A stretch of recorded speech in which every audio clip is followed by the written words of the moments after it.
Hallo Leute! So if you're here, that probably means that you were sent here from my episode about the perfect, which desperately needs this participle, Partizip, also called the Partizip II, to function. Or you're just here because you can't figure this thing out.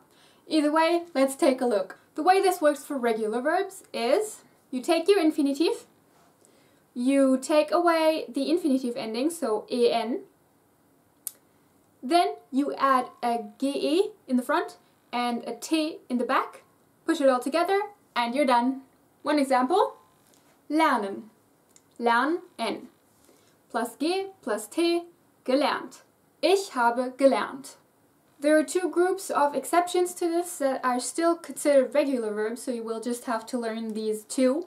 The first group are verbs whose stems, so the part before the en ending, end in t, d, m, or n.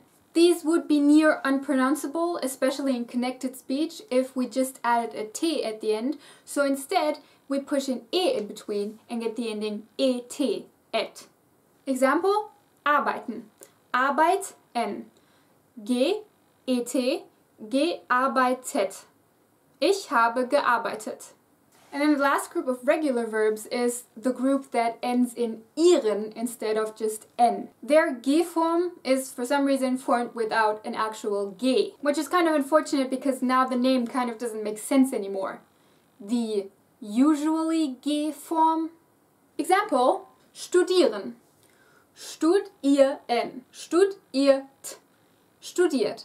Ich habe studiert. This is a lot to swallow, and in case you weren't aware yet, I want to let you know that you have to practice this to no end until you internalize it. So your best bet probably is to take a bunch of regular verbs. If you're not sure if they're regular or not, check on the internet and just make the participle to out of them until you feel like you have participle to coming out of your ears. I say regular verbs because the ge form of irregular verbs works a bit differently, so don't touch those for now. I will do an extra on those next week, I think, or at least within the near future.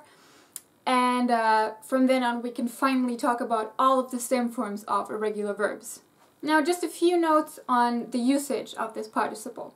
Its most noticeable one is the one we just went through, constructing the perfect. But it also has a few other uses. The Plusquamperfekt. This is another tense that I will make its own episode on in a few weeks. Futur 2. Another tense, and just like with the Plusquamperfekt, there's still a video on that coming up. The Passiv, passive. We needed to put that together. Also a very important topic, also something that will get its own video. As an adjective. Now this one is interesting. The ge form, Partizip II, can be used just like any other adjective, just like the ed form in English. So for example, closed, which in German is geschlossen. Just like closed is the second form of to close in English, geschlossen is the Partizip II of schließen, an irregular verb in German.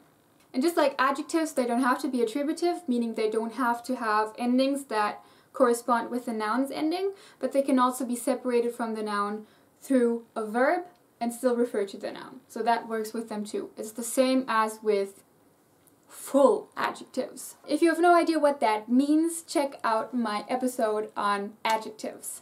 So we could have die geschlossene Tür, the closed door, for which we need to give geschlossen an ending that corresponds with the case that our noun, die Tür, is in. But we could also have die Tür ist geschlossen, the door is closed, for which we do not need to decline it. So as you can see, the Partizip II is pretty damn important. No way to get around it, so you might as well just learn it now. Because if you can't depend on being able to form it properly once you start actually speaking to people, you're gonna have a bad time. Well, that's it for this extra. Now get back to learning about the perfect.